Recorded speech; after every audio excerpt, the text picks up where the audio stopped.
Καλημέρα συναγγελίες μου. Η Ελλήνων Συνέλευση και ο Εθνικός Φορέας των Ελλήνων Συνέλευσης ΕΣΥ πρέπει να προειδοποιήσει τόσο εσάς, αλλά και όλους τους θεσμούς, αλλά και όλο τον παγκόσμιο ιστό που ανήκουμε με τις κοινοπραξίες μας, με τις συμφωνίες μας. Οι μέρες της Ελλήνων Συνέλευσης είναι πάρα πολύ κοντά. Έτσι λοιπόν, όχι μόνο προειδοποιούμε, αλλά δηλώνουμε επίσημα για να ξέρει και ο Έλληνας πολίτης, αλλά και όλοι όσοι είναι στους οργανισμούς αυτούς, στις κοινοπραξίες, χώρες, κράτη, κυβερνώντες, πρόεδροι χωρών, του ΟΗΕ και της παγκόσμιας κοινότητας. Ως Ελλήνων Συνέλευση και ως πρόεδρος, δηλώνουμε ότι είμαστε υποχρεωμένοι τώρα, αλλά και όταν γίνουμε κυβέρνηση, να ελέγξουμε. Να ελέγξουμε τη χώρα μας, να ελέγξουμε τα ταμεία μας, να ελέγξουμε τα δανειά μας, να ελέγξουμε πόσα έχουμε πληρώσει, πόσα έχουμε δώσει, πόσα χρωστάμε. Να ελέγξουμε όλο το δημόσιο βίο, αλλά και όλα τα επίπεδα της δημόσιας διοίκησης της χώρας μας. Στην Ελλήνων Πολιτεία πρέπει να είναι όλα ξεκάθαρα. Ωστόσο όμως, έχουμε μια μεγάλη κοινοπραξία συνάξει η χώρα μας στην Ενωμένη Ευρώπη. Ουσιαστικά είναι μια κοινοπραξία η οποία είμαστε μέτοχοι, παραδώσαμε τον πλούτο μας για να βγει το ευρώ. Έτσι κάνουν και όλες οι άλλες χώρες. Σαφώς η κοινοπραξία είναι μια συμφωνία η οποία πρέπει να τηρείται. Σαφώς έχουμε και υπηρεσίες οι οποίες ελέγχουν αν η σύμβαση τα κράτη την εκτελούν κανονικά. Εκεί λοιπόν μπήκαμε σε μια διαδικασία το τι θα παράξουμε, το τι θα παράξει ο καθένας σε ένα κοινό ταμείο πλούτου, όπου αυτός ο πλούτος κάθε μέρα μεγαλώνει, διότι έχουμε βάλει τα standards. Πόσο θα πουλάμε, πώς θα αγοράζουμε, από πού θα αγοράζουμε και τι θα κάνουμε. Απ' την άλλη, πρέπει να ξέρετε ότι όλο το ΦΠΑ πηγαίνει στην Ενωμένη Ευρώπη. Η Ενωμένη Ευρώπη λοιπόν σήμερα είναι ένα τέρας πάμπλουτο, το οποίο δεν ξέρουμε τι έχει κάνει τα χρήματα. Ως μέτοχοι οφείλουμε να ελέγξουμε την Ενωμένη Ευρώπη, να ελέγξουμε όλα αυτά τα παιδιά που σήμερα σου κουνάνε το δάχτυλο, για να δούμε τι έχουν κάνει. Δεν γίνεται τώρα να πληρώνει η Ελλάδα, να χτίζεται η Γερμανία και η Ελλάδα να μένει πίσω. Δεν γίνεται. Άρα λοιπόν εμείς είμαστε από τις πρώτες χώρες που μπήκαμε στην Ενωμένη Ευρώπη. Είμαστε αυτοί που έχουμε και το όνομα Ευρώπη, είναι ελληνικό και μόνο. Δεν είναι κανένας άλλου πνευματικό δικαίωμα, αλλά και από άλλες χώρες διατηρούμε πνευματικά δικαιώματα ονομάτων, τοπονημίων και τα πάντα. Ωστόσο όμως θα ελέγξουμε την κοινοπραξία μας. Η κοινοπραξία μας θα ελεγχθεί, θα δούμε τι λεφτά έχουν χαλάσει, πού έχουν πάει, πώς τα έχουν διαχειριστεί. Μέχρι τώρα σας δηλώνω ότι δεν έχει γίνει κανένας έλεγχος από μια χώρα. Άρα όλοι οι κυβερνώντες, οι αλλογενείς και των άλλων χωρών και οι εγκάθετοι που είναι πάνω δεν έχουν ελέγξει κανείς τίποτα. Η Ελλήνων Συνέλευση θα ελέγξει τις κοινοπραξίες της. Ωστόσο, διατηρεί το δικαίωμα ακόμα και με 1% να είσαι στην Ευρώπη, στο κοινό ταμείο που πρέπει να ελέγξει.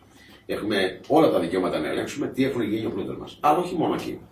Θα ελέγξουμε και άλλες κοινοπραξίες. Θα ελέγξουμε πώς πηγαίνει τα πλούτη και τα κέρδη μας από το Bretton Woods. Πώς πηγαίνουν από άλλες 29 συμφωνίες, όπως και στην Τριμερή, όπως και στην Παγκόσμια Τράπεζα. Κανένας δεν έχει αλλάξει την Παγκόσμια Τράπεζα, που λιμένονται μη άνθρωποι και άνθρωποι εκεί μέσα. Κάνοντας όλοι το κορόιδο, οι κυβερνώντες πάντα ήταν μαργενετούλες οι οποίες έπρεπε να έχουν ένα email και να σου λένε τι να κάνουν. Εδώ με την Ελλήνων Συνέλευση αλλάζουν τα πράγματα. Εγώ δεν χρωστάω σε κανέναν, δεν είμαι σκελετωμένος και θα το χαρώ πάρα πολύ να τους βάλω όλους αυτούς απέναντί μου για να μου πούνε τι έχουν γίνει, πού είναι ο πλούτος μου, πού είναι τα χρήματά μου και τι έχει γίνει με τη χώρα και το έθνος μου.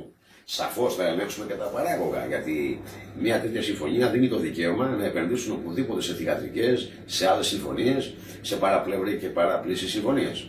Και εκεί προκύπτουν πάρα πολλά παράγωγα που ενδεχομένως να είναι κρυμμένα ή να είναι κρεμμένα. Σαφώς πρέπει να ξέρετε ότι όλοι που λιμένονται όλο αυτό το χώρο είναι ψεύτες, κλέφτες και απατεώνες παγκόσμιοι. Αυτό έχει αποδειχθεί, άσχετα αν με ευγένεια το καλύπτουν, όμως αυτή είναι η αλήθεια. Ήρθε η ώρα λοιπόν να κάνουμε τα παγκόσμια ταμεία μας, να μαζέψουμε τι λεφτά έχουμε, τι πλούτο έχουμε, να αρχίσουμε να πάρουμε και κανένα κέρδος γιατί μόνο φόρους πληρώνουμε. Και έτσι λοιπόν τους προειδοποιώ ότι θα γίνει ένας καθολικός έλεγχος. Επίσης πρέπει να ξέρετε ότι το δολάριο είναι δικό σας νόμισμα. Αν δεν το ξέρετε να το μάθετε. Το δολάριο δεν είναι νόμισμα της Αμερικής. Σε όλες τις συμφωνίες και στην Τριμερή και στην Παγκόσμια Τράπεζα αλλά και στο Bretton Woods συμφωνήσαμε όλες εμείς οι χώρες να κάνουμε τις συναλλαγές μας στο δολάριο. Άρα λοιπόν ιδιοποιηθήκαμε το δολάριο. Κάναμε συμφωνία ότι θα είναι οι υπηρεσίες στην Αμερική και ότι όλοι μαζί θα γονατίσουμε και δεν θα χρησιμοποιούμε τα εθνικά μας νομίσματα ως χώρες, θα χρησιμοποιούμε τα δολάρια. Έτσι λοιπόν έγινε η συμφωνία. Άρα το δολάριο δεν είναι της Αμερικής, ούτε της ιδιωτικής εταιρείας Federal Reserve. Το δολάριο είναι των χωρών που το χρησιμοποιούν βάσει της συμφωνίας. Αν κάνουμε μια συμφωνία σε ένα άλλο νόμισμα, αυτό το νόμισμα θα είναι και σε όλους. Σήμερα λοιπόν, αφού εμείς είμαστε υποχρεωμένοι δια νόμου και συμφωνίας να χρησιμοποιούμε το δολάριο, άρα το δολάριο είναι και δικό. Και θα πρέπει να ελέγξουμε λοιπόν, και όχι κάτι κατσαπιάδες που εσείς τους νομίζετε μεγάλους, να κάθονται να σελγούν πάνω στο δολάριο, να μου το ρίχνουν, γιατί το δολάριο το φτιάξαμε και να έχει μια σταθερή πορεία εναντί του χρυσού και όλες οι χώρες να κινούνται πάνω εκεί. Τώρα, άμα καμία δεν μιλάει και καμία δεν κάνει έλεγχο και έχουν αφήσει και κάνουν ό,τι θέλουν, εμείς θα βάλουμε σειρά. Και στο δολάριο λοιπόν, το οποίο είναι και δικό μου γιατί έκανα συμφωνία και το έχω, αν θέλουν οι άλλες χώρες να σε ακολουθήσουν, αλλά δεν σημαίνει ότι πρέπει να πάνε μαζί. Εμείς που είμαστε στη συμφωνία αυτή μπορούμε να ελέγξουμε το δολάριο και ό,τι άλλο παράγω για συμφωνίες. Θα ελέγξουμε τους mother λογαριασμούς, θα ελέγξουμε τις πλατφόρμες δικές μας, θα ελέγξουμε οτιδήποτε έχει να κάνει με τον ελληνικό πλούτο και ό,τι παράγωγα είναι σε αυτόν, σε οποιοδήποτε οργανισμό. Έτσι όμως θα ελέγξουμε και τις υπηρεσίες, γιατί έχουμε βάλει υπηρεσίες. Πολλοί λοιπόν φαντάζουν ότι οι υπηρεσίες είναι της Αμερικής και γυρίζουν ταινίες. Τους λέω λοιπόν να αρχίσουν να πάρουν τα μέτρα τους και να κάνουν τα αμέσως απαραίτητα. Θα ελέγξουμε όλες τις υπηρεσίες που βάλαμε για να εκτελείται καλά η συμφωνία. Βάλαμε λοιπόν τη CIA να εκτελέσει τη συμφωνία, ό,τι λέει ακριβώς η συμφωνία. Θα πρέπει λοιπόν τώρα μέσα σε αυτόν τον έλεγχο να μας πει και η υπηρεσία αυτή, αν όντως χρησιμοποιήθηκαν τα χρήματα καταλήλως, αν όντως πήγαν σε κοινωνικά έργα και δεν πήγαν σε IS, γιατί δεν έχει άλλους φράγκα, άλλος λεφτά δεν έχει κανένας άλλος. Αν λοιπόν έκαναν πραξικοπήματα που έκαναν γιατί τα κάνανε, αν χρηματοδοτήσαν άλλες οργανώσεις και που χρηματοδοτήσαν. Σε ένα τέτοιον έλεγχο λοιπόν, ο πλανήτης δεν θα πω τη λέξη ότι τεινάζεται στον αέρα, θα πω ότι μπαίνει σε μια σωστή σειρά. Προειδοποιώ λοιπόν όλες τις υπηρεσίες που ανακατεύθηκαν με όλα τα οικονομικά επιτελεία των χωρών ότι θα ελεγχθούν τα πάντα. Να πάρουμε τα μέτρα μας γιατί η Ελλάδα και οι Έλληνες ελέγχουν τα πάντα. Παίρνουν τον πλούτο τους και βάλουν σε σειρά όλες τις συμφωνίες που έχουν παράξει, όχι μόνο για μένα, έχει παραχθεί πλούτος και για όλο τον κόσμο. Έχει παραχθεί για όλες τις χώρες. Για αυτές που είναι και εταιρείες, για αυτές που είναι χώρες, για αυτές που είναι κράτη, αλλά κυρίως για το Ελλάδιο έθνος μου, το ελληνικό έθνος που είναι το δικό μου έθνος και το μοναδικό στον πλανήτη, όπως προκύπτει από τα δικά σου γραφόμενα και από τα Ηνωμένα Έθνη. Αγαπητοί μου, αυτό ήθελα να πω, ότι θα ελεγχθούν όλες οι συμφωνίες άπαντες. Ακόμα και εκείνες που δεν έγιναν. Γιατί υπάρχουν συμφωνίες που έπρεπε η χώρα αυτή να είναι μπροστά. Η χώρα αυτή είναι τριτοκοσμική. Έχει μόνο γούβες, δεν έχει δρόμους και ό,τι δρόμο έχει είναι ιδιωτικός. Στη χώρα, στην Ελλάδα, σε αυτή τη μικρή χώρα, ό,τι έχεις δεν είναι δικό σου. Χρωστάς 3 εκατομμύρια, έχεις πληρώσει τετράκις, έχεις πλούτο πεντάκις και τελικά δεν έχει τίποτα δικό σου. Περπατάς στον δρόμο και είναι μια γούβα και δεν υπάρχει πουθενά γραμμή και πεζοδρόμιο. Δεν υπάρχει πόλη, δεν υπάρχει τίποτα. Υπάρχει ένα κοινόβιο. Όλα αυτά θα ελεγχθούν. Σας προειδοποιώ. Για σας τους πολίτες Έλληνες έχετε τεράστιο πλούτο και δεν φαντάζεστε τι έχετε. Τεράστια δύναμη. Ενωθείτε να πάρετε τη δύναμή σας. Να ελέγξουμε τα πάντα, να πάρουμε τον πλούτο μας. Μαζί με εμάς θα πάρει όλος ο κόσμος και όλες οι χώρες. Είμαστε στο απότερο σημείο που είμαστε πιο πλούσιοι από ποτέ. Ας το αξιοποιήσουμε και ας το χρησιμοποιήσουμε.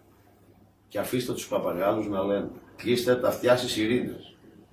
Και σε όλα τα κομματόπαιδα και σε όλα τα δογματόπαιδα. Και σε όλα τα εβραιόπαιδα και σε όλα τα μασονόπαιδα. Παρατήστε τα. Αφήστε τις λέσχες και ελάτε μαζί μας. Να ελέγξουμε τα πάντα. Υπάρχουν άνθρωποι εκεί στο κοινό που ξέρουν πολλά μυστικά. Θα βοηθήσουν πολλοί να έρθουν, να ενώσουν τις δυνάμεις τους και να έρθουν. Να συστρατευτούν με το ίδιο τους το γένο. Με το ίδιο το συμφέρον τους. Σε μια τεράστια πολιτική, σε μια τεράστια λεωφόρο που είναι ανοιχτή για όλα. Όλοι κάπου ήσασταν. Σταματάτε. Ελάτε στην Ελληνική Συνέλευση. Θα σας προστατεύσει η πολιτεία. Θα αυτοπροστατευτούμε μόνοι μας. Δεν έχουμε ανάγκη τον κάθε έναν που νομίζετε ότι είναι ισχυρός. Κανένας δεν είναι ισχυρότερος από το έθνος μου. Και κανένας δεν είναι ισχυρότερος από την συσπήρωση και την ένωση των ανθρώπων. Σας περιμένω όλους. Σε άλλη περίπτωση, αν δεν είστε μαζί μας, με τους Έλληνες, τότε είστε απέναντι από τους Έλληνες. Πάρτε θέση όλοι. Απογιστικούς χαιρετισμούς.